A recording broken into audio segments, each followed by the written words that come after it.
9. Itong tatalakayin natin ay nakabatay po sa most essential learning competency na natatalakay ang mga salik ng produksyon at ang implikasyon nito sa pang-araw-araw na pamumuhay. Tingnan mo ang mga larawan sa screen. Ito yung mga halimbawa ng produkto at serbisyo na binibili ng tao. Look around yourself. What will you see? Slippers, damit. Naitatanong mo ba sa iyong sarili kung paano nabuo ang mga produkto o yung mga serbisyo na binibili natin? Yung cellphone o laptop na ginagamit mo ngayon habang nanonood ka sa video na to. Naisip mo ba kung paano to nagawa?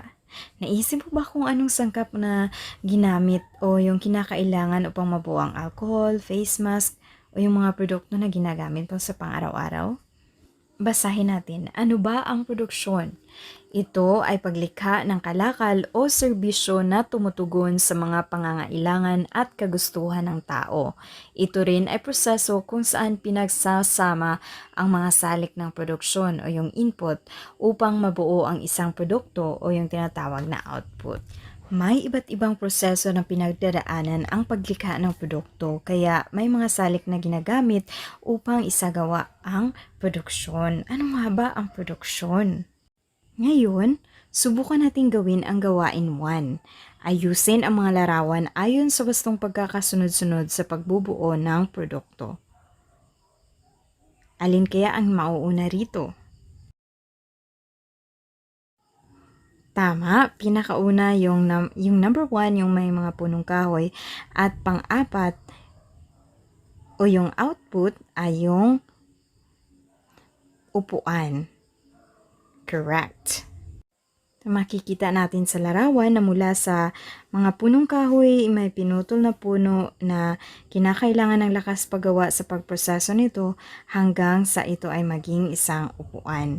So again, ang produksyon ay tumutukoy sa proseso ng paglikha ng kalakal o serbisyo na tumutugon sa mga pangailangan at kagustuhan ng tao, kung saan pinagsasama-sama ang mga salik ng produksyon o yung input upang makabuo ng mga produkto o yung tinatawag na output.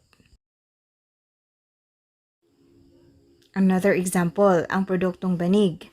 Mula sa pandan o yung romblon, prenoseso ito, ginawa ng tao, ginamitan ng lakas paggawa, hanggang sa ito ay maging banig o yung output ay naging banig. Ang input, ito yung salik na ginamit sa pagbuo ng produkto o ng mga produkto. Process, ito naman yung proseso kung paano ginawa ang naturang produkto. At yung output ay yung byproduct o yung nabuong produkto.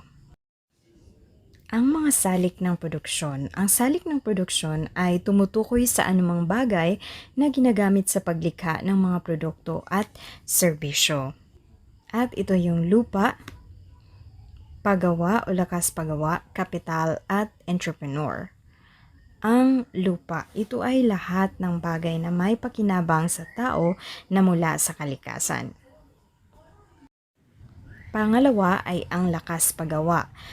Ang paggawa ay ito ay tumutukoy sa mga taong nag-uukol ng lakas na pisikal at mental sa paglikha ng mga kalakal o paglilingkod. At ito ay may dalawang uri. Ito yung una, white collar job, o yung mga manggagawang mas ginagamit ang kakayahang mental o ang kanilang isip kaysa sa lakas ng katawan sa paggawa. Halimbawa nito ay yung mga engineer, doctor, abogado, at yung pangalawa naman ay ang blue-collar job, kung saan mas ginagamit ang lakas ng katawan kaysa sa isip sa paggawa. Halimbawa nito ay ang mga karpentero, driver, magsasaka.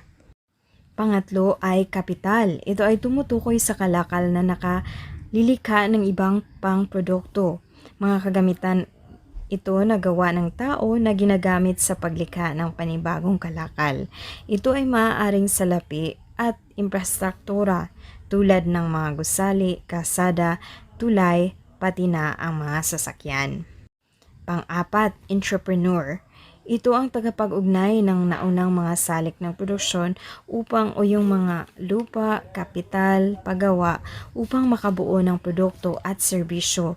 Tinatawag din sila bilang mga negosyante. Halimbawa ng mga entrepreneur ay sina Manny Villar, Lucio Tan, Henry C. at yung iba pang mga negosyante. Saan kita tayo napabilang?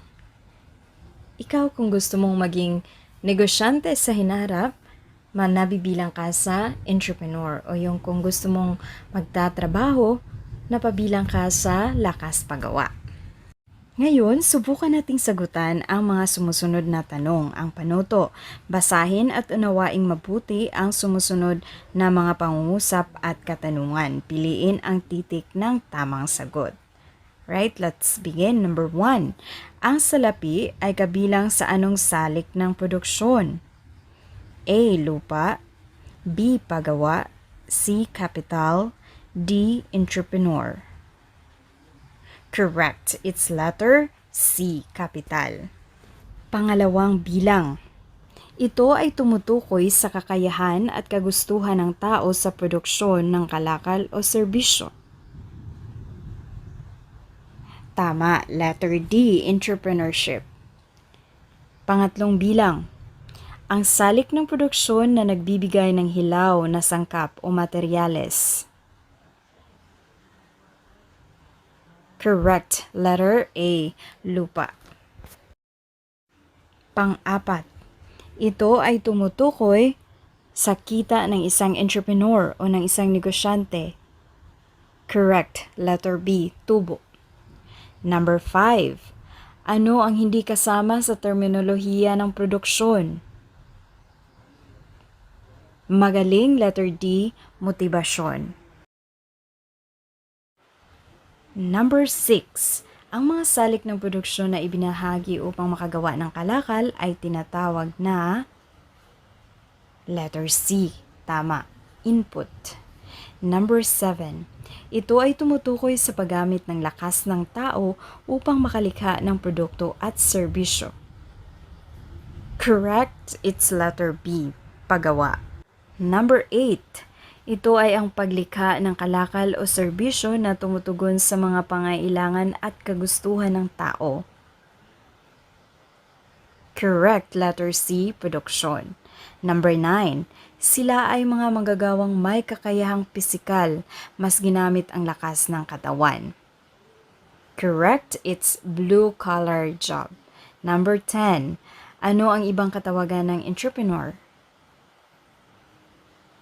Check, letter C, negosyante. Good job! Nagawa natin sagutan ng tama ang mga katanungan at thank you for staying.